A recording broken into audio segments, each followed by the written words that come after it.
നമസ്കാരം. കൈകളിലും കാലുകളിലും ഉണ്ടാകുന്ന പുകച്ചില്, തരിപ്പ്, മരവിപ്പ്, അതോടുകൂടി തന്നെ രാത്രി ഉറക്ക സമയത്ത് കൈ പെട്ടെന്നൊരു മരം പോലെയായിട്ട് അല്ലെങ്കിൽ ഷോക്ക് അടിച്ച പോലെയായിട്ട് കൂടെയുള്ള ആൾക്കാരോട് തിരുമ്പി തരാൻ പറയുക. രാവിലെ നമ്മൾ ചൂലെടുത്തൊന്ന് മുറ്റടിക്കുന്ന സമയത്ത് മരം പോലെയായിട്ട് കുറച്ച് സമയം ഒന്ന് കുടഞ്ഞതിന് ശേഷം വീണ്ടും പോവുക. ബൈക്കൊന്ന് ആക്സിലേറ്റർ കൊടുത്തിട്ടുണ്ടെങ്കിൽ വണ്ടി കുറച്ച് നേരം നിർത്തിയിട്ട് വീണ്ടും ഒന്ന് കുറേ സമയം കൈ കുടഞ്ഞിട്ട് വീണ്ടും കണ്ടിന്യൂ ചെയ്ത് പോവുക. ഇങ്ങനെയൊക്കെ കൂടുതൽ ഇപ്പോൾ ആൾക്കാർ ഇതിൽ കാണുന്നുണ്ട്. മുന്നേ ഇതൊക്കെ തന്നെ കുറച്ച് പ്രായമായിട്ടുള്ള ആൾക്കാർ ഇതിലായിരുന്നു കണ്ടിരുന്നത്. 40 വയസ്സിന് മുകളിലുള്ള ആൾക്കാർക്ക് കണ്ടിരുന്ന ഈ അസുഖം ഇപ്പം കൂടുതലായിട്ട് ചെറുപ്പക്കാരത്തിൽ തന്നെ കണ്ടുവരുന്നുണ്ട്. അതുപോലെ തന്നെ പ്രമേഹ രോഗികളിൽ പെട്ടെന്ന് തന്നെ കാലിൽ മുറിവ് വരിക, അല്ലെങ്കിൽ കാലിന് തരിപ്പ് വന്നിട്ട് മുറിവുകളോ കാര്യങ്ങളോ വന്നിട്ട് അറിയാണ്ടിരിക്കുക, ഈച്ചകളോ മറ്റേ പുഴുക്കളൊക്കെ വന്ന് നിറഞ്ഞിട്ടുണ്ടെങ്കിൽ തന്നെ അവരത് അറിയാതെ പോവുക. ഇങ്ങനെയൊക്കെ കാണുന്ന തരിപ്പുകൾ നമ്മുടെ ക്ലിനിക്കിലൊക്കെ ഒരു പേഷ്യൻ്റ് മുന്നേ വന്നിരുന്നു.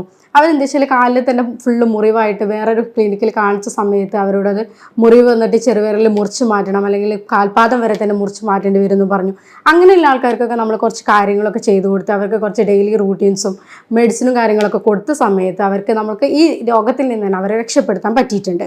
ഇങ്ങനെ കാണുന്ന തരിപ്പിനെ പറ്റിയിട്ടാണ് ഞാൻ ഇന്ന് ഈ വീഡിയോയിലൂടെ പറയുന്നത്. ഞാൻ doctor ആഫിയാലോ, senior consultant, doctor ബാസസ് homeo hospital, Pandikkad, Malappuram ജില്ല.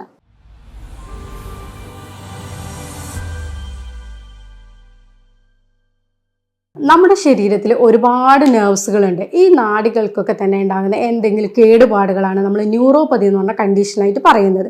ന്യൂറോപ്പതി പ്രധാനമായിട്ടും 2 രീതിയിലാണ് പറയുന്നത്. മോണോ ന്യൂറോപ്പതിയും അതേപോലെ പോളി ന്യൂറോപ്പതിയും. ഏതെങ്കിലും ഒരു നെർവിനെ അല്ലെങ്കിൽ ഏതെങ്കിലും ഒരു നാഡീനെ മാത്രം ബാധിക്കുന്നതിനെ നമ്മൾ മോണോ ന്യൂറോപ്പതി എന്ന് പറയും.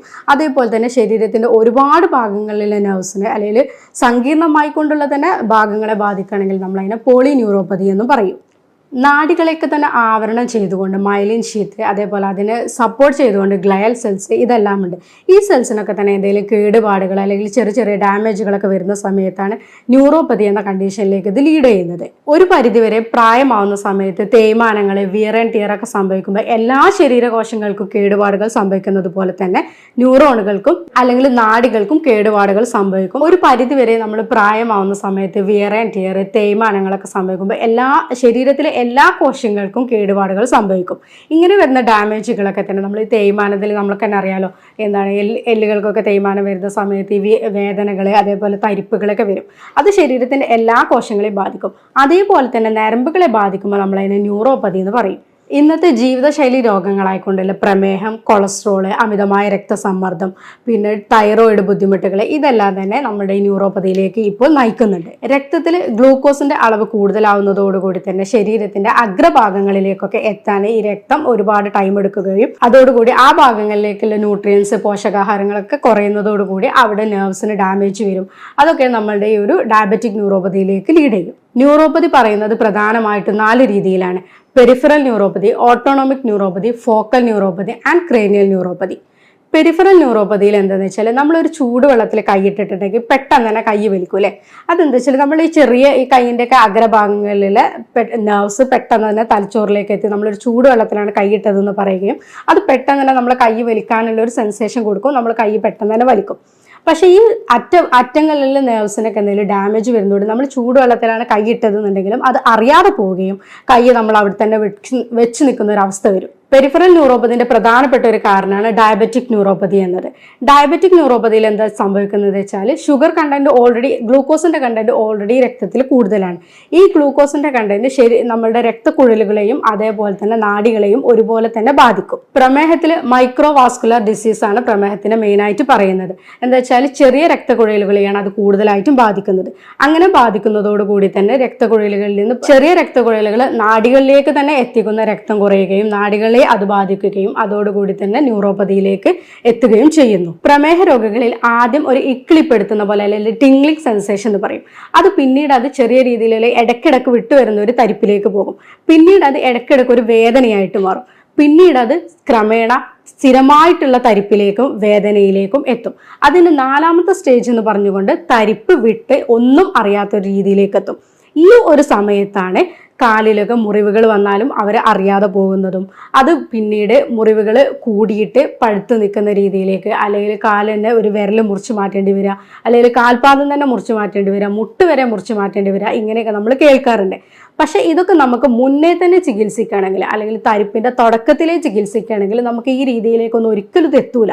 അപ്പോൾ ഇങ്ങനത്തെ പ്രമേഹ രോഗികൾ ഉണ്ടെങ്കിൽ നമ്മൾ അവരുടെ വീട്ടുകാർ പ്രത്യേകിച്ച് ശ്രദ്ധിക്കേണ്ടത് കാലുകളിലൊക്കെ വിരലുകളുടെ ഇടയിലൊക്കെ എന്തെങ്കിലും മുറിവുകൾ ഉണ്ടോ, അല്ലെങ്കിൽ ഡെയിലി നമ്മളതൊന്ന് ഉറപ്പ് വരുത്തുക.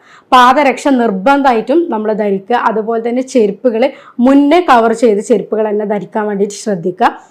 വിരലുകൾ എപ്പോഴും കവർ ചെയ്തുകൊണ്ടുള്ള ചെരുപ്പുകൾ ധരിക്കുക. അതേപോലെ തന്നെ അവരുടെ ഡെയിലി റൂട്ടീൻസിൻ്റെ ഭാഗമായിട്ട് വിരലുകളുടെ ഇടയിൽ നഖങ്ങളുടെയൊക്കെ തന്നെ നന്നായിട്ട് ക്ലിയർ ചെയ്യുക. ഇതൊക്കെ അവരെ മക്കൾ ഡെയിലി ചെയ്തു കൊടുക്കുക. സ്ഥിരമായിട്ട് വീട്ടിലാണെങ്കിലും അവരോട് ചെരുപ്പ് ധരിക്കാൻ പറയുക, പുറത്തേക്ക് എന്നുള്ളത് മാത്രമല്ല. അതേപോലെ തന്നെ ഇവരുടെ പ്രമേഹത്തിൻ്റെ മെയിൻ ആയിട്ടുള്ള ഒരു കോംപ്ലിക്കേഷനാണ് ഡയബറ്റിക് ന്യൂറോപ്പതി എന്നുള്ളത്. പ്രമേഹം നമ്മൾ തുടക്കത്തിലേ ചികിത്സിക്കുക, അല്ലെങ്കിൽ അവർ ഭക്ഷണത്തിലൊന്ന് കൺട്രോൾ ചെയ്യാണ്ടിരിക്കുക എന്നൊക്കെ ചെയ്യുന്ന സമയത്താണ് ഒരു 5-6 വർഷം കൊണ്ടാണ് ഇത് ഡയബറ്റിക് ന്യൂറോപ്പതിയിലേക്ക് എത്തുന്നത്. നമ്മളിത് ഷുഗർ ആദ്യം തന്നെ കൺട്രോൾ ചെയ്യുക. അതേപോലെ അന്നജങ്ങൾ, കാർബോഹൈഡ്രേറ്റ് ഒക്കെ കൂടുതലായിട്ടുള്ള ഭക്ഷണങ്ങളൊക്കെ ഒഴിവാക്കുക. പിന്നെ കുറച്ച് ഡെയിലി ആയിട്ട് നമുക്ക് ചെയ്യാൻ പറ്റുന്ന രീതിയിൽ എക്സസൈസുകൾ കാര്യങ്ങളൊക്കെ ചെയ്യുന്ന സമയത്ത് ഇത് ഒരിക്കലും ഡയബറ്റിക് ന്യൂറോപ്പതിയിലേക്ക് എത്തുന്നില്ല. നമുക്ക് അതിന് മുന്നേ തന്നെ ഇതിനെ നമുക്ക് തടയിടാനാവും. വീട്ടിലിരുന്നുകൊണ്ട് തന്നെ അവർക്ക് ചെറിയ രീതിയിൽ ഇങ്ങനത്തെ എക്സസൈസുകളൊക്കെ ചെയ്യാൻ പറ്റും. കാൽപാദങ്ങളിലേക്ക് രക്തോട്ടം കൂട്ടാൻ വേണ്ടിയിട്ട് നമ്മൾ പാദങ്ങളൊക്കെ ജസ്റ്റ് ഈ രീതിയിലുള്ള മൂവ്മെന്റ്, അതേപോലെ ഇപ്പോൾ പാദത്തിന്റെ രീതിയിലാണെങ്കിൽ ഈ പാദങ്ങളൊക്കെ front and back to movement ഇത് ചെയ്യുക. അതേപോലെ റൊട്ടേറ്ററി മൂവ്മെന്റ് ചെയ്യുക. ഇങ്ങനെയൊക്കെ ചെയ്യുന്നതോട് പിന്നെ വിരലൊക്കെ നന്നായി സ്ട്രെച്ച് ചെയ്യുന്ന രീതിയിൽ നമ്മൾ ടോസിൽ എന്താണ് സ്ട്രെച്ച് ചെയ്യുന്ന രീതിയിൽ ചെയ്യുക. ഇങ്ങനെയൊക്കെ ചെയ്യുന്ന സമയത്ത് കാലിലേക്കുള്ള രക്തോട്ടങ്ങൾ കൂടും. പൊതുവെ കാലിലേക്കുള്ള രക്തോട്ടങ്ങൾ കുറയുന്നതുകൊണ്ടാണ് നമ്മൾ ഈ ന്യൂറോപ്പതിയിലേക്ക് ഇത് എത്തുന്നത്. പക്ഷെ നമുക്കതൊക്കെ തന്നെ ഡെയിലി നമ്മൾ രാത്രി രാവിലെ സമയത്ത് ചെയ്യുന്നതോടുകൂടി ഈ തരിപ്പിലേക്ക് നമുക്കത് എത്താതിരിക്കാൻ വേണ്ടിയിട്ട് നമുക്ക് ശ്രദ്ധിക്കാൻ പറ്റും. പെരിഫറൽ ന്യൂറോപ്പതിൻ്റെ അതേപോലെ തന്നെ ഒരു ഇമ്പോർട്ടൻ്റ് ആയിട്ടുള്ള ഒരു കാര്യമാണ് ഓട്ടോണോമിക് ന്യൂറോപ്പതി. ഇവിടെ എന്താ സംഭവിക്കുന്നത് വെച്ചാൽ നമ്മുടെ ഇന്റേണൽ ഓർഗൻസിനെ സപ്ലൈ ചെയ്യുന്ന നെർവ്സിനാണ് കൂടുതലായിട്ട് ബാധിക്കുന്നത്. അതായത് ഹൃദയം, പിന്നെ ബ്ലാഡർ, പിന്നെ നമ്മുടെ സെക്ഷൽ ഓർഗൻസ്, അങ്ങനത്തെ കാര്യങ്ങൾക്ക് കൂടുതൽ നെർവ്സ് സപ്ലൈ ചെയ്യുന്ന ആ നരമ്പുകളെയാണ്, നാഡികളെയാണ് ഇത് ബാധിക്കുന്നത്. ഇവിടെ നമുക്ക് ഹൃദയമിടിപ്പ് കൂടുക, അതേപോലെ തന്നെ നെഞ്ചിടിപ്പ്, കിതപ്പ്, അല്ലെങ്കിൽ മൂത്രം പിടിച്ചു വെക്കാൻ പറ്റാത്ത രീതിയിൽ വരിക. അവർക്ക് സെക്ഷൽ ഡിസീസിലാണെങ്കിൽ ഇറക്ടൈൽ ഡിസ്ഫങ്ഷൻ വരിക, അല്ലെങ്കിൽ ഇജാക്കുലേറ്ററി ഡിസ്ഫങ്ഷൻ വരിക, ശീഘ്രസ്ഖലനങ്ങൾ വരിക, ഇങ്ങനത്തതൊക്കെ കൂടുതലായിട്ട് വരും.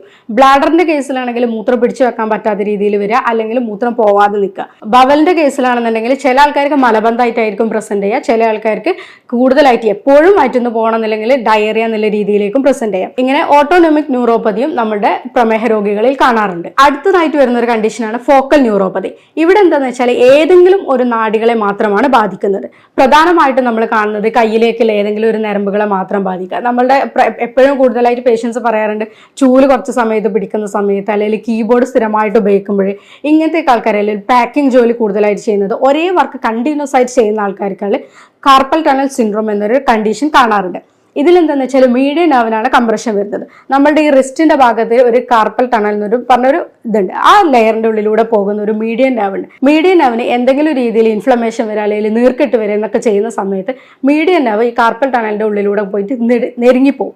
ഇങ്ങനെ ഉണ്ടാവുമ്പോൾ അവിടേക്കുള്ള നമ്മുടെ കയ്യിലേക്കുള്ള രക്തോട്ടം കുറയും. പ്രധാനമായിട്ടും കയ്യിലെ തള്ളവിരൽ, ചൂണ്ടുവിരൽ, നമ്മുടെ നടുവിരൽ, മോതിരവിരലിന്റെ പകുതി വരെയാണ് മീഡിയൻ നെർവ് സപ്ലൈ ചെയ്യുന്നത്. അതോടുകൂടി തന്നെ ഈ നരമ്പുകൾക്കാണ് കൂടുതലായിട്ടും തരിപ്പ് അല്ലെങ്കിൽ പെരിപ്പ് ഒക്കെ ആയിട്ട് കാണാറുണ്ട്. ചില ആൾക്കാർക്ക് വേദനയായിട്ടും കൂടുതൽ കാണും. ഇതിന് നമുക്ക് ഓപ്പറേഷൻ ഇല്ലാതെ തന്നെ നമുക്ക് മെഡിസിൻ ഉള്ളിലേക്ക് എടുത്തുകൊണ്ട് ചെറിയ രീതിയിലുള്ള എക്സസൈസുകൾ ചെയ്തിട്ട് നമുക്കിത് കുറക്കാൻ പറ്റും. ഇങ്ങനത്തെ ആൾക്കാർ കൂടുതലായിട്ട് ചെയ്യേണ്ടത് കയ്യിലേക്ക് രക്തോട്ടം കൂടുതലായിട്ട് കിട്ടുന്ന രീതിയിൽ നമ്മളിപ്പോൾ എന്തെങ്കിലും ജോലികൾ ചെയ്തിരിക്കുകയാണെങ്കിലും അതിൻ്റെ ഒന്ന് റെസ്റ്റ് എടുത്തുകൊണ്ട് നമ്മൾ ഈ രീതിയിലുള്ള മൂവ്മെൻറ്റ് കൂടുതലായിട്ട് ചെയ്യാം. പിന്നെ നമ്മൾ കൈ ഇങ്ങനെ നിവർത്തി പിടിച്ചുകൊണ്ട് നമ്മളിതിനെ ബാക്കോട്ടേക്ക് നന്നായിട്ട് വലിക്കുക. അതേപോലെ നമ്മൾ ഇങ്ങനെ ചെയ്തിട്ട് ഇതിനെ നന്നായിട്ട് ഇങ്ങോട്ടേക്ക് ബാക്കോട്ടേക്ക് വലിക്കുക. ഇങ്ങനത്തെ രീതിയിലൊക്കെ ചെറിയ രീതിയിൽ എപ്പോഴും നമ്മൾ ഇത് ചെയ്തുകൊണ്ടേയിരിക്കുക. നമ്മളിപ്പോൾ ഒരു ജോലി ചെയ്യുന്നതിൻ്റെ എടുക്കുകയാണെങ്കിലും നമുക്ക് നന്നായിട്ട് കൈ കുടഞ്ഞിട്ട് ചെയ്യാം. അതേപോലെ ഇതൊന്നും നമുക്ക് സ്ഥിരമായിട്ട് നമുക്ക് ചെയ്യാൻ പറ്റുന്ന ഒരു കാര്യമാണ്. നമുക്ക് ഒരുപാട് ബുദ്ധിമുട്ടുകളൊന്നുമില്ല. അത് നമ്മൾ ചെയ്യുന്ന വർക്കിന്റെ ഇടയിൽ കൂടെ തന്നെ നമുക്കൊന്ന് റെസ്റ്റ് എടുത്തിട്ട് ചെയ്യാൻ പറ്റും. കീബോർഡൊക്കെ സ്ഥിരമായിട്ട് ഉപയോഗിക്കുന്ന IT പ്രൊഫഷണൽസ് ഒക്കെ തന്നെ എന്തായാലും റിസ്റ്റ് പാഡൊക്കെ ഉപയോഗിച്ചുകൊണ്ട് ജോലിയിൽ ചെയ്യാം. അപ്പോൾ അവർക്ക് ഇതൊക്കെ തന്നെ നമുക്ക് ഇവിടെയുള്ള കംപ്രഷനൊക്കെ ഒഴിവാക്കാൻ പറ്റും. വീട്ടുജോലികൾ മാത്രം ചെയ്യുന്ന സ്ത്രീകളും പറയാറുണ്ട്, കയ്യിൽ ചൂല് പിടിക്കുന്ന സമയത്ത്, അല്ലെങ്കിൽ കത്തി കുറച്ച് നേരം നമ്മൾ ഉപ്പേരിക്കൊക്കെ അരിയുന്ന സമയത്ത് തന്നെ പെട്ടെന്ന് മരവിപ്പ് വരിക, അല്ലെങ്കിൽ ഷോക്ക് അടിച്ച പോലെ കയ്യിൽ വരിക എന്നൊക്കെ. ഇങ്ങനെയൊക്കെയുള്ള ആൾക്കാർ നമ്മുടെ പണികളൊക്കെ ചെയ്യുന്നതിൻ്റെ ഇടയിൽ ഒന്ന് റെസ്റ്റ് പിടിച്ചെടുത്തിട്ട് കൈയൊക്കെ ഒന്ന് നന്നായിട്ട് കുടയുക. അതേപോലെ തന്നെ കയ്യിലേക്ക് രക്തോട്ടം കൂടുന്ന രീതിയിൽ കൈയിൻ്റെ വിരലുകളൊക്കെ ഒന്ന് നന്നായിട്ട് ചലിപ്പിക്കുക. ഇങ്ങനെയൊക്കെ ചെയ്തിട്ട് പണികൾ കണ്ടിന്യൂ ചെയ്യുക. അപ്പോൾ അവർക്ക് എന്താ വെച്ചാൽ ഈ തരിപ്പ് കാര്യങ്ങളൊക്കെ കുറക്കാൻ പറ്റും. നിങ്ങൾ തരിപ്പിനൊക്കെ തുടക്കത്തിലേ ഇങ്ങനത്തെ കാര്യങ്ങൾ ചെയ്യുക. അല്ലാതെ തരിപ്പ് അതിൻ്റെ മൂർധന്യാവസ്ഥയിലേക്ക് എത്തിയിട്ട് ഇങ്ങനത്തെ കാര്യങ്ങളൊന്നും ചെയ്യാണ്ട്, അല്ലെങ്കിൽ അപ്പോൾ അത് ഓപ്പറേഷനിലേക്കോ മറ്റിലേക്കോ പോവാണ്ട് മുന്നേ തരിപ്പ് തുടങ്ങുന്ന സമയത്ത് തന്നെ നമുക്ക് ഇതൊക്കെ ട്രീറ്റ്മെൻറ്റ് എടുക്കുകയാണെങ്കിൽ പെട്ടെന്ന് ഇതൊക്കെ മാറ്റിയെടുക്കാൻ പറ്റും. നാലാമതായിട്ട് പറയുന്ന ഒരു ഇതാണ് ക്രേനിയൽ ന്യൂറോപ്പതി. ഇവിടെ എന്താണെന്ന് വെച്ചാൽ ബ്രെയിനിലെ നമ്മുടെ തലയോട്ടിയിലെ നെർവ്സിനെയാണ് ബാധിക്കുന്നത്. ഇത് നമുക്ക് കണ്ണിലേക്കുള്ളതിനെ ബാധിക്കാം, അതേപോലെ തന്നെ സ്മെല്ലിനെ ബാധിക്കാം, അല്ലെങ്കിൽ സെൻസേഷനെ ബാധിക്കാം. ഇങ്ങനെ ഏത് രീതിയിലും വേണമെങ്കിൽ ക്രേനിയൽ നെർവ്സിനെ ബാധിക്കാം. നമ്മളിപ്പോൾ പറഞ്ഞ ഈ കണ്ടീഷനിൽ നിന്ന് കൂടാതെ തന്നെ നമ്മുടെ സെർവിക്കൽ സ്പോണ്ടൈലോസിസ്, അതായത് കഴുത്തിന്റെ എല്ലുകൾക്ക് കശേരുകൾക്കിടയിലൊക്കെ തേയ്മാനം വരുന്ന സമയത്ത് ഒരു കൈയിലേക്ക് മൊത്തമായിട്ട് അല്ലെങ്കിൽ രണ്ട് കൈയിലേക്കും തന്നെ തരിപ്പ് വരാറുണ്ട്. ഇങ്ങനെയുള്ള ആൾക്കാർ കയ്യിലേക്ക് തരിപ്പ് വന്നിട്ട് അത് കയ്യിലേക്ക് അല്ലെങ്കിൽ വിരലിലേക്കൊക്കെ തന്നെ പടരുന്നതായിട്ട് പറയാറുണ്ട്. അതേപോലെ ഡിസ്ക് ബൾജ് ഉണ്ടാവുക, അല്ലെങ്കിൽ ഡിസ്കിന് പ്രൊട്രൂഷൻ ഉണ്ടാവുക, ഇങ്ങനത്തെ സമയത്തും തന്നെ കയ്യിലേക്ക് തരിപ്പ് വരാറുണ്ട്. അല്ലെങ്കിൽ നമ്മുടെ കഴുത്തിന്റെ ഭാഗത്ത് ഒരു എക്സ്ട്രാ റിബ് ഉണ്ടെന്ന് പറയും, സെർവിക്കൽ റിബ് എന്ന് പറയും. ഇങ്ങനെ ഉണ്ടാവുന്ന സമയത്തും കയ്യിലേക്ക് വേദനയും അതേപോലെ തന്നെ തരിപ്പും കാണാറുണ്ട്. പിന്നെ കാണുന്ന ഒരു കണ്ടീഷനാണ് വൈറ്റമിൻസിന്റെ ഡെഫിഷ്യൻസി. വൈറ്റമിൻസോ അല്ലെങ്കിൽ മിനറൽസ്, ധാതുക്കളുടെയോ കുറവ്. ധാതുക്കളിൽ മെയിനായിട്ട് കാൽഷ്യം, അതേപോലെ തന്നെ പൊട്ടാസ്യം, സോഡിയത്തിന്റെ കുറവ്. വൈറ്റമിൻസിൽ മെയിനായിട്ട് പറയുന്നത് B1ന്റെ കുറവ്. വൈറ്റമിൻ B1 കൂടുതലായിട്ടും കിട്ടുന്നത് നമ്മുടെ ബ്രൗൺ റൈസിൽ അല്ലെങ്കിൽ അതേപോലെ തന്നെ ഫുള്ളി ആയിട്ടുള്ള വീറ്റിലൊക്കെയാണ് കിട്ടുന്നത്. പക്ഷെ ഇപ്പോൾ നമ്മൾ എല്ലാവരും എടുക്കുന്നത് മിൽഡ് ആയിട്ടുള്ള റൈസാണ്, അതായത് തവിടൊക്കെ കളഞ്ഞ റൈസാണ് ഇപ്പോൾ കൂടുതലായിട്ട് എടുക്കുന്നത്. അങ്ങനെയുള്ള ആൾക്കാർക്ക് തന്നെ വൈറ്റമിൻ B1ന്റെ കുറവ് കാണാറുണ്ട്. അതേപോലെ തന്നെ B12ന്റെ കുറവ്, അതേപോലെ വൈറ്റമിൻ ഡിയുടെ കുറവ്. ഇപ്പം നമ്മൾ വെയിൽ കൊള്ളുന്നത് കുറവാണ്, അതേപോലെ വെയിൽ കൊള്ളുന്നുണ്ടെങ്കിൽ നമ്മുടെ ബോഡി അത് ആഗിരണം ചെയ്യുന്നത് കുറവാണ്. അപ്പോൾ അങ്ങനെയുള്ള ആൾക്കാർക്കൊക്കെ തന്നെ തരിപ്പ് കാണാറുണ്ട്. അതേപോലെ തന്നെ സ്ഥിരമായിട്ട് മദ്യപാനം, അതേപോലെ പുകവലി, ഇങ്ങനെയുള്ള ആൾക്കാർക്ക് രണ്ട് കാരണങ്ങളാണ്. ഒന്ന്, മദ്യപാനം കൂടുതലായിട്ടുള്ള ആൾക്കാർക്ക് വൈറ്റമിൻ B12 പൊതുവെ കുറഞ്ഞിരിക്കും. അതേപോലെ തന്നെ ഇവരുടെ ശരീരത്തിൽ ഈ ടോക്സിൻസ് കൂടുതലായിട്ടും അക്യുമുലേറ്റ് ചെയ്യുന്നത് കൊണ്ട് ഈ പുകവലി, മദ്യപാനം ഇങ്ങനത്തെ ആൾക്കാർക്ക് കൂടുതലായിട്ട് ടോക്സിൻസ് അക്യുമുലേറ്റ് ചെയ്യുന്നതോടുകൂടി രക്തോട്ടം കുറയും. അങ്ങനെ ഉണ്ടാവുന്ന ആൾക്കാരിലും ഇത് ന്യൂറോപ്പതിയിലേക്ക് നയിക്കും. ചില ഓട്ടോ ഇമ്മ്യൂൺ അസുഖങ്ങളിൽ എന്താ സംഭവിക്കുന്നത് വെച്ചാൽ നമ്മുടെ ശരീരത്തിന്റെ തന്നെ വേണ്ട പ്രതിരോധ ശക്തി നമ്മുടെ ശരീരത്തിന് എഗെയിൻസ്റ്റ് ആയിട്ട് വർക്ക് ചെയ്യുക. SLE, മൾട്ടിപ്പിൾ സ്ക്ലീറോസിസ് ഇങ്ങനെയുള്ള അസുഖങ്ങളിലും ഈ തരിപ്പ് കാണാറുണ്ട്. ചില ഇൻഫെക്ഷൻ ആയിട്ടുള്ള TB, അതേപോലെ ലെപ്രസി ഇങ്ങനെയുള്ള ആൾക്കാർക്കും നമുക്ക് തരിപ്പ് കാണാറുണ്ട്. ലെപ്രസിയിലൊക്കെ നമ്മൾ മെയിൻ ആയിട്ട് പറയുന്നത് തരിപ്പനാണ്. തൊട്ടാൽ അറിയാതിരിക്കുക, അല്ലെങ്കിൽ സെൻസേഷൻ കുറയുക, ഇങ്ങനെ പറയും. തരിപ്പ് നമ്മൾ എങ്ങനെയാണ് കണ്ടുപിടിക്കുക എന്നുള്ളത് ക്ലിനിക്കിൽ നമുക്ക് സാധാരണ പേഷ്യൻസ് ഇങ്ങനെയൊക്കെ വന്ന് പറയുന്ന സമയത്ത് ഇപ്പം നമ്മൾ കയ്യിലെ തരിപ്പിൽ നമ്മൾ പ്രത്യേകിച്ച് പറഞ്ഞു കാർപ്പൽ ടണൽ സിൻഡ്രോം, അതേപോലെ തന്നെ സെർവിക്കൽ സ്പോണ്ടൈലോസിസ് ഇങ്ങനത്തെ കാര്യങ്ങളൊക്കെ. ഇതൊക്കെ നമുക്ക് ക്ലിനിക്കലി പേഷ്യൻസ് വന്ന് പറയുന്ന സമയത്ത് തന്നെ നമുക്ക് ലക്ഷണങ്ങൾ നോക്കിയിട്ട് തന്നെ മനസ്സിലാക്കാൻ പറ്റും. അതേപോലെ തന്നെ ഷുഗറിൻ്റെ ആൾക്കാർക്ക് ഡയബറ്റിക് ന്യൂറോപ്പതിയിൽ പ്രത്യേകിച്ച് അവരുടെ ഡയബറ്റീസ് ഇത്ര കാലമായിട്ടുണ്ട്, അല്ലെങ്കിൽ HbA1c ഇത്ര കൂടി നിൽക്കുന്നുണ്ട് എന്നൊക്കെ പറയുന്ന സമയത്ത് നമുക്ക് മനസ്സിലാക്കാൻ പറ്റും. അതേപോലെ തൈറോയ്ഡ് രോഗികൾ ബാക്കി തൈറോയിഡിൻ്റെ ലക്ഷണങ്ങൾ ഉണ്ടെങ്കിൽ നമുക്ക് ഇത് എന്താണെന്നുള്ളത് തരിപ്പിൻ്റെ കാരണം എന്താണെന്ന് കണ്ടുപിടിക്കാൻ പറ്റും. ഇതുപോലെ തന്നെ തരിപ്പിൻ്റെ എന്താണ് കാരണം നമുക്ക് കണ്ടുപിടിക്കാൻ പറ്റിയ ഒരു ടെസ്റ്റാണ് നെർവ് കണ്ടക്ഷൻ സ്റ്റഡി എന്നുള്ളത്. നമ്മുടെ നാഡീചലന പഠനം എന്നാണ് പറയുന്നത്. അതായത് നരമ്പുകളിലൂടെയൊക്കെ എത്രത്തോളം രക്തം എത്തുന്നുണ്ട്, എത്രത്തോളം ഇതിൻ്റെ കാര്യങ്ങളൊക്കെ നടക്കുന്നുണ്ട് എന്നുള്ളത് നോക്കാൻ വേണ്ടിയിട്ട്. അതേപോലെ തന്നെ ഇലക്ട്രോമയോഗ്രാം, ഇവിടെ എന്താ വെച്ചാൽ പേശികൾക്ക് എത്രത്തോളം രക്തം എത്തുന്നുണ്ട് എന്നുള്ളതൊക്കെ പഠിക്കാൻ വേണ്ടിയിട്ടുള്ള ഒരു ടെസ്റ്റാണ്. ഇത് രണ്ടും നമുക്ക് ചെയ്യുന്നതോടുകൂടി എത്രത്തോളം രക്തോട്ടം നമ്മുടെ ബോഡിയിലുണ്ട് എന്നുള്ളതും അതേപോലെ എവിടേക്കാണ് രക്തം കറക്റ്റായിട്ട് എത്താത്തത് എന്നുള്ളതൊക്കെ മനസ്സിലാക്കാൻ പറ്റും. പിന്നെ നമ്മൾ ബാക്കി പറഞ്ഞ കണ്ടീഷൻസ് റൂൾ ഔട്ട് ചെയ്യാൻ വേണ്ടിയിട്ട് HbA1c നോക്കാം, അതേപോലെ തൈറോയിഡിന്റെ കേസിൽ നമുക്ക് TSH നോക്കാം. പിന്നെ നമുക്ക് ലെപ്രസി വേറെ എന്തെങ്കിലും ഡിസീസുകളോ കാര്യങ്ങളോ ഉണ്ടെങ്കിൽ അതിലേക്കുള്ള ടെസ്റ്റുകൾ നമ്മൾ ഇതിൻ്റെ കൂടെ തന്നെ ചെയ്ത് നോക്കാവുന്നതാണ്. മാനേജ്മെന്റിന്റെ സൈഡിലേക്ക് നമ്മൾ പോകുന്ന സമയത്ത് കൂടുതലായിട്ട് നമ്മൾ മനസ്സിലാക്കേണ്ടത് ഇപ്പം ഞാൻ പറഞ്ഞ കണ്ടീഷൻസ് അല്ല. ഇപ്പം നമ്മൾ ഇതിൻ്റെ കാരണങ്ങൾ പറഞ്ഞു, മേ ബി ഡയബറ്റിക് ഉണ്ടാകാം, അല്ലെങ്കിൽ നമ്മൾ തൈറോയിഡ് ഉണ്ടാവും, അല്ലെങ്കിൽ വേറെ എന്തെങ്കിലും ഡിസീസുകളോ കൊണ്ടാവാമെന്ന് പറഞ്ഞു. ആ കാര്യങ്ങൾ ആദ്യം മാറ്റുക എന്നുള്ളതാണ് തരിപ്പിനെ ഫസ്റ്റ് നമ്മൾ ചെയ്യേണ്ടത്. കാരണം നമ്മളല്ലാണ്ട് തരിപ്പ് കുറക്കാൻ വേണ്ടിയിട്ടുള്ള മരുന്നുകൾ എടുക്കുക എന്നുള്ളതുകൊണ്ട് ഒരു കാര്യമില്ല. അവിടെ ഷുഗർ അത്രയും കൂടി നിൽക്കുന്നുണ്ട്, അല്ലെങ്കിൽ HbA1c എപ്പോഴും 6ന് മേലെ അല്ലെങ്കിൽ 10ന് മേലെ നിൽക്കുന്നുണ്ടെങ്കിൽ ഒരിക്കലും നമ്മളിവിടെ ബാക്കി തരിപ്പിന് മാത്രം മെഡിസിൻ എടുക്കുന്നതുകൊണ്ട് കാര്യമില്ല. അതേപോലെ തന്നെ TSH കൂടുതലാണ്, അല്ലെങ്കിൽ അതിൻ്റെ ബുദ്ധിമുട്ടുകളുണ്ട്, അങ്ങനെ ഉണ്ടെങ്കിൽ അതിനാണ് ആദ്യം നമ്മൾ ട്രീറ്റ്മെൻറ്റ് എടുക്കേണ്ടത്. അതിന് കറക്റ്റായിട്ട് നമ്മളൊരു ട്രീറ്റ്മെൻറ്റ് കൊടുക്കുന്ന സമയത്ത് നമ്മുടെ തരിപ്പ് സ്വാഭാവികമായിട്ട് കുറയും. അതേപോലെ തന്നെ തരിപ്പിന് ഫസ്റ്റ് തന്നെ ട്രീറ്റ്മെൻറ്റ് എടുക്കുക. അല്ലാതെ തരിപ്പ് അതിൻ്റെ കൂടുതൽ അവസ്ഥയിലേക്ക് എത്തിയിട്ട് അല്ലെങ്കിൽ നമ്മളെ കൊണ്ട് അത് കൺട്രോൾ ചെയ്യാൻ പറ്റാത്ത രീതിയിൽ എത്തിയിട്ട് തരിപ്പിന് ട്രീറ്റ്മെൻറ്റ് എടുക്കുന്നതിനേക്കാളും നല്ലത് മുന്നേ കൂട്ടിയിട്ട് തരിപ്പ് ഇന്ന ഒരു തുടക്കമാണ്, അല്ലെങ്കിൽ ഡോക്ടറെ എനിക്ക് തരിപ്പിന് പിന്നെ കൈകൾക്കൊക്കെ വിരലുകൾക്ക് തരിപ്പുണ്ട്, അല്ലെങ്കിൽ കാലിലേക്ക് എനിക്ക് ഒരു തരിപ്പ് തോന്നുന്നുണ്ട്, പുകച്ചിൽ തോന്നുന്നുണ്ട് എന്ന് പറയുന്ന ആ സമയത്ത് നിങ്ങൾ ട്രീറ്റ്മെന്റ് എടുക്കണം. അപ്പോൾ നമുക്കത് പെട്ടെന്ന് തന്നെ റിവേഴ്സ് ചെയ്യാൻ പറ്റും. 100% നമുക്കത് റിവേഴ്സ് ചെയ്യാൻ പറ്റും. അത് ബാക്കിലേക്ക് തരിപ്പില്ലാത്ത രീതിയിലേക്ക്, അല്ലെങ്കിൽ അതിന്റെ വേദനകളും കാര്യങ്ങളൊന്നും ഇല്ലാത്ത രീതിയിലേക്ക് നമുക്ക് എത്തിക്കാൻ പറ്റും. അല്ലാതെ നമ്മൾ ഡയബറ്റിക്കിന്റെ കേസിൽ ഇപ്പോൾ നമ്മൾ മുന്നേ പറഞ്ഞ പോലെ കാല് മുറിച്ച് മാറ്റാൻ പറ്റുന്ന രീതിയിലിട്ട് എത്തിയിട്ട് നമ്മൾ ഡോക്ടറെ തരിപ്പുണ്ട് എന്ന് പറയുന്നതിൽ ഒരു അർത്ഥമില്ല. അത് അതിന്റെ അവസാന സ്റ്റേജിലേക്ക് എത്തി. അപ്പോൾ അവിടെ നമുക്ക് ചെയ്യാൻ ലിമിറ്റുകളുണ്ട്. പക്ഷെ നമ്മൾ മുന്നേ കൂട്ടിയിട്ട് തന്നെ ട്രീറ്റ്മെന്റ് എടുക്കുകയാണെങ്കിൽ നമുക്കിതെല്ലാം തന്നെ ഒഴിവാക്കാൻ പറ്റും. ഭക്ഷണത്തിന്റെ കാര്യത്തിൽ നമുക്ക് ആന്റി ഓക്സിഡൻസ് കൂടുതൽ അടങ്ങിയിട്ടുള്ള ഭക്ഷണങ്ങൾ നന്നായിട്ട് ഉൾപ്പെടുത്താം. അതിൽ നമ്മൾ ഈ ആൽഫ ലിപ്പോയിക് ആസിഡ് ഒക്കെ നമ്മൾക്ക് സപ്ലിമെന്റ് ആയിട്ട് തന്നെ പറയുന്നുണ്ട്. അതേപോലെ ഒമേഗ 3 ഫാറ്റി ആസിഡ് കൂടുതലായിട്ട് അടങ്ങിയിട്ടുള്ള മത്തി, അയില, ഫ്ലാക്സ് സീഡ്സ് ഇതൊക്കെ നമുക്ക് ഭക്ഷണത്തിൽ ഡെയിലി ഉൾപ്പെടുത്താം. പിന്നെ ബീട്രൂട്ട് നല്ലൊരു സാധനമാണ്. നമ്മുടെ രക്തോട്ടം മര്യാദയ്ക്ക് എല്ലായിടത്തേക്കും നടക്കാൻ, അതേപോലെ രക്തപ്രവാഹം കൂട്ടാനൊക്കെ വേണ്ടിയിട്ട് ബീട്രൂട്ട് നമുക്ക് പച്ചക്കറികളായിട്ടോ ജ്യൂസ് ആയിട്ടോ സലാഡ്സ് ആയിട്ടോ ഒക്കെ തന്നെ എടുക്കാൻ പറ്റും. അതേപോലെ കുർക്കുമിൻ, മഞ്ഞൾ നമ്മുടെ ഇൻഫ്ലമേഷൻ കുറക്കാൻ വേണ്ടിയിട്ട്, അതേപോലെ ആന്റി ഇൻഫ്ലമേറ്ററി പ്രോപ്പർട്ടി ഉള്ള ഒരു സാധനമാണ്. അത് നമുക്ക് പാലിൽ ആയിട്ട് കഴിക്കാം. അതേപോലെ നമ്മൾ ഭക്ഷണത്തിലൂടെ മഞ്ഞൾ ഉൾപ്പെടുത്താം.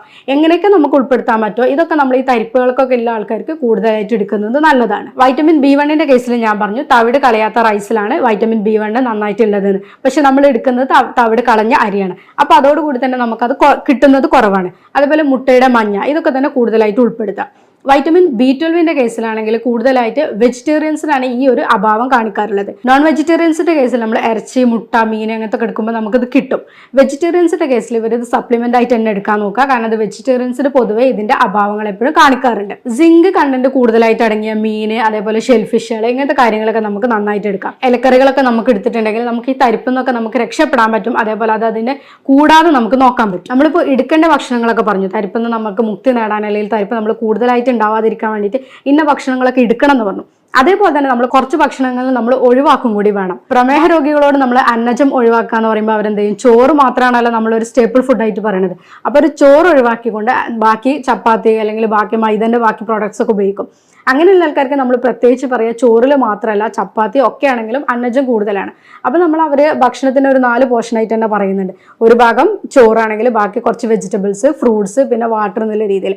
അപ്പോൾ ഈ ഒരു 4 പോർഷനായിട്ട് അവരുടെ ഫുഡ് എപ്പോഴും നമ്മൾ കൺട്രോൾ ചെയ്യുന്ന സമയത്ത് അവർക്ക് നമ്മൾ കൃത്യമായിട്ട് പറഞ്ഞു കൊടുക്കുക ഇന്ന രീതിയിൽ ഇത്ര ഭക്ഷണങ്ങൾ എടുക്കാൻ പാടുള്ളൂ. ഒരു കപ്പ് ചോറാണെങ്കിൽ ഒരു കപ്പ് തന്നെ നമ്മൾ ഫ്രൂട്ട്സ് എടുക്കുക, ഒരു കപ്പ് വെജിറ്റബിൾസ് എടുക്കുക, ബാക്കി നമ്മൾ വെള്ളമായിട്ട് എന്നുള്ളത്. അപ്പോൾ ഈ രീതിയിൽ നമ്മൾ പ്രോട്ടീൻസും കാര്യങ്ങളും എല്ലാം നമ്മുടെ ഭക്ഷണത്തിൽ ഇൻക്ലൂഡ് ചെയ്യുന്ന സമയത്ത് നമുക്ക് കുറച്ച് ചോറ് എടുത്താൽ മതിയാവും. അപ്പോൾ അതേപോലെ തന്നെ നമ്മൾ ജങ്ക് ഫുഡ് പരമാവധി ഒഴിവാക്കുക, ഗ്രിൽഡ് ആയിട്ടുള്ള ഫുഡ് പരമാവധി ആയിട്ട് ഒഴിവാക്കുക. അതേപോലെ തന്നെ ഷുഗർ കണ്ടന്റ് കൂടുതലായിട്ട് അടങ്ങിയ എല്ലാ ഫുഡും, ബേക്കറി ഐറ്റംസ് ആണെങ്കിലും അങ്ങനത്തെ കാര്യങ്ങൾ, മൈദ, അതേപോലെ നമ്മൾ പറഞ്ഞ ചപ്പാത്തി ഇങ്ങനത്തെ കാര്യങ്ങളൊക്കെ തന്നെ ഫുള്ളായിട്ട് ഒഴിവാക്കാൻ നോക്കുക. നമ്മൾ തുടക്കത്തിലേ പറഞ്ഞിരുന്നു മുന്നേ പ്രായമായിട്ടുള്ള ആൾക്കാർക്ക് കാണുന്ന ഈ അസുഖങ്ങളൊക്കെ ഇപ്പം ചെറുപ്പക്കാർക്കാണ് കൂടുതൽ വരുന്നതെന്ന്. എന്തുകൊണ്ടാണെന്ന് വെച്ചാൽ നമ്മളെ ജീവിത ശൈലിയിൽ മാറ്റങ്ങൾ വന്നത് ഇങ്ങനെയൊക്കെ തന്നെയാണ്.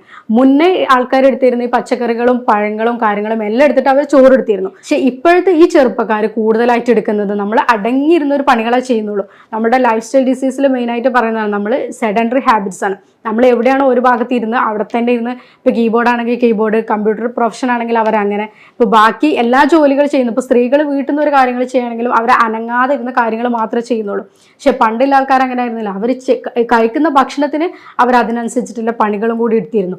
ഇപ്പം ഈ പറയുന്ന ഞാനൊക്കെ തന്നെയാണെങ്കിലും ഇന്ന് കൂടുതലായിട്ടും ലൈഫ് സ്റ്റൈൽ ഡിസീസിന് കൂടുതലായിട്ടും അടിമപ്പെട്ടുകൊണ്ടിരിക്കുകയാണ്. കാരണം എന്താ വെച്ചാൽ നമ്മുടെ ഭക്ഷണം അതേ രീതിയിലായിട്ടുണ്ട്.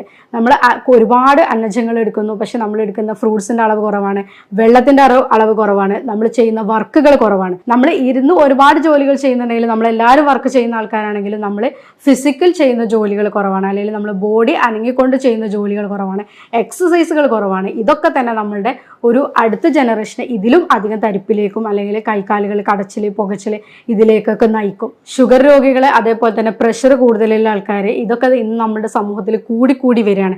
ദിനം പ്രതി കൂടി വരുന്ന ഒരു അസുഖമാണ്. ഇതൊക്കെ നമുക്ക് ഒരു പരിധിവരെ നമ്മുടെ ജീവിതശൈലിയിൽ വരുന്ന മാറ്റങ്ങൾ കൊണ്ട് നമുക്ക് ഇതൊക്കെ തന്നെ തടയിടാനാവും. നമ്മളെ കയ്യിൻ്റെയോ കാലിൻ്റെയോ ഒക്കെ അറ്റങ്ങളിൽ ആദ്യം ഒരു തരിപ്പായിട്ട് അല്ലെങ്കിൽ ഒരു ഇക്കിളിപ്പെടുത്തുന്ന ടിംഗ്ലിംഗ് ഒക്കെ ആയിട്ട് തുടങ്ങുന്ന ഒരു അസുഖം നമ്മളത് ചികിത്സിക്കാതെ അല്ലെങ്കിൽ അത് അതിൻ്റെ മൂർധന്യാവസ്ഥയിലേക്ക് പോകുന്നതോടുകൂടി തന്നെ നമ്മളെ കയ്യോ കാലിൻ്റെ വിരലുകളോ അല്ലെങ്കിൽ കാൽപാദം തന്നെ മുറിച്ച് മാറ്റേണ്ടി വരുന്ന ഒരു അവസ്ഥയിലേക്കാണ് ഇത് പോകുന്നത്.